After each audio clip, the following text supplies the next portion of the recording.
स्वामी जी, तो हम ये जानना चाहते हैं हमारे श्रोतागण कि आप इतना अनुभव हमें बता रहे हैं, आप ना तो कोई किताबी ज्ञान का रेफरेंस देते हैं, न कोई श्लोक का रेफरेंस देते हैं, न कोई व्याख्या करते हैं, न कोई ट्रांसलेशन करते हैं, जो कि आम अमूमन लोग साधु संत या जो भी जो किया करते हैं वैसा नहीं करके आप प्योर अनुभव की वाणी बताते हैं, प्योरिटी की तरफ जाते हैं। तो हमारे श्रोतागण ये जानना चाहते हैं कि ये विद्या आपने कैसे हासिल की, ताकि आपके जो है उस मुखारविंद से सुन करके मेरे जैसा कोई व्यक्ति इस रास्ते पर चलना चाहे तो चल सकता है। तो कृपया बताइए कि ये हासिल कैसे किया आपने, जो आप अनुभव बांट रहे हैं।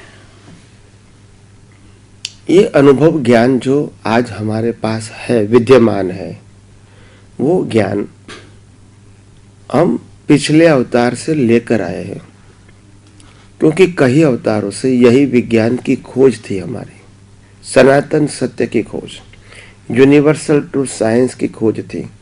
और वही साइंस को समझने के लिए मेरा कई अवतारों से प्रयास था। तो ये प्रयास से मेरे को ये प्राप्त हुआ है, और ये प्राप्त हुआ है जो आज आपके सामने एज इट इज पेश कर रहा हूँ, without fear, without thinking and without option. विज्ञान में ऑप्शन नहीं होता है, स्वीकार करो या ना करो, इसमें नेगेटिव पॉजिटिव नहीं होता है। ऐसा कहोगे कि विज्ञान को मैं स्वीकार करता हूँ या तो मेरे को समझ में नहीं आता है।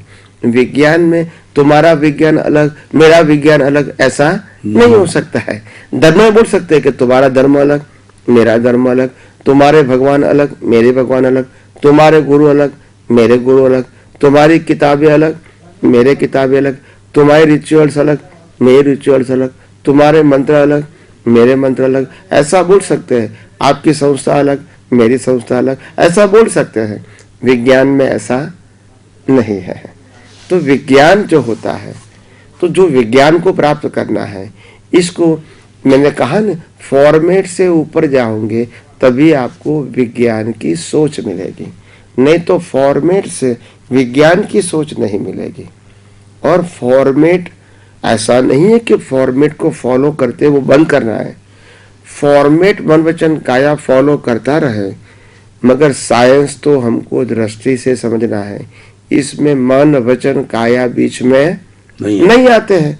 तो फिर आपको धर्म का पालन करना है या न करना है, वो सब्जेक्ट विजन का नहीं है। आप समझे ना? तो इसीलिए आध्यात्मिक पुरुष ये कहते हैं, अगर आपको मुक्ति के मार्ग में जाना है तो व्यवहार धर्म, कुल धर्म छोड़ना नहीं है, मगर अपनी दृष्टि को मूल धर्म में जोड़ना है।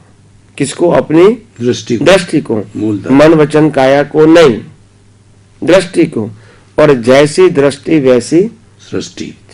तो मेरी दृष्टि में अगर मूल धर्म आ गया और कुदरत का कानून समझ में आ गया, कुदरत समझ में आ गई, कुदरत की रचना समझ में आ गई, तो ये विज्ञान समझना, अनुभव करना, उपयोग करना, हर अवस्था से मुक्त रहना, मन वचन काया से मुक्त रहना, मन वचन की भुगतान से मुक्त रहना और संसार की झंझटों से मुक्त रहना आपके लिए आसान हो जाएगा, क्योंकि एक ही कॉलम है।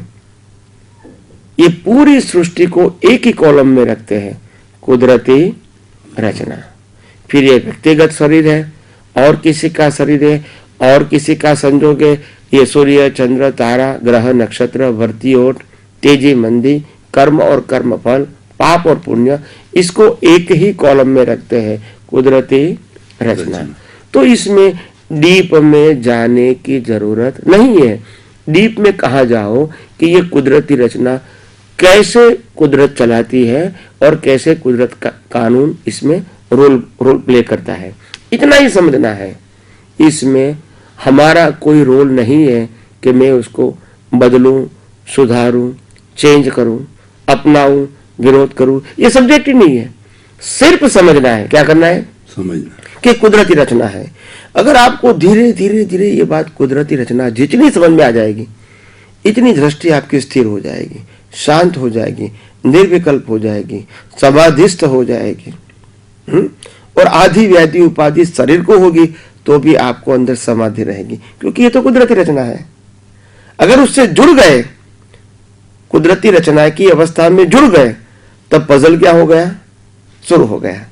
जब आप अलग रहते हैं तो पजल ही नहीं है, क्योंकि उसको पजल है, और जिसको पजल है इससे आप क्या है, मुक्त है। मगर जिसको पजल है उसके साथ जुड़ गए तो आपका पजल क्या हो गया, शुरू हो गया।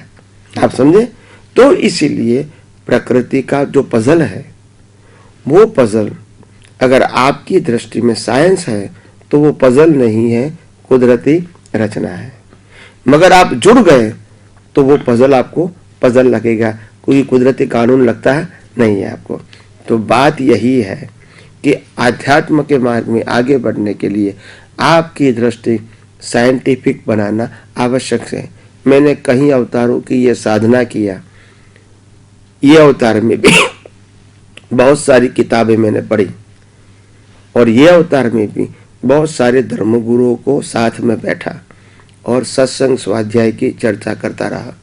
धीरे धीरे मालूम हुआ कि आखिर मैं दुनिया में जो कुछ भी समझना चाहता हूँ, अनुभव करना चाहता हूँ, वो तो न किताबों में है और न धर्मगुरुओं के पास है, क्योंकि सब व्यक्ति फॉर्मेट की ही बात करती है। क्या बात करती है?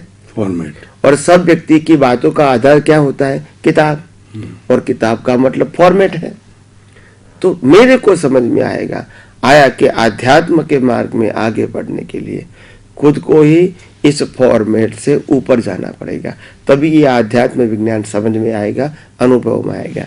और धीरे धीरे, क्योंकि मैं जिस प्रकार की दृष्टि लेकर आया था, वो दृष्टि धीरे धीरे खुलती रही, और लोग ये दृष्टि को और जानने का प्रयास करते रहे और प्रश्न करते रहे, विज्ञान निकलता गया, प्रश्न करते रहे, विज्ञान निकलता गया।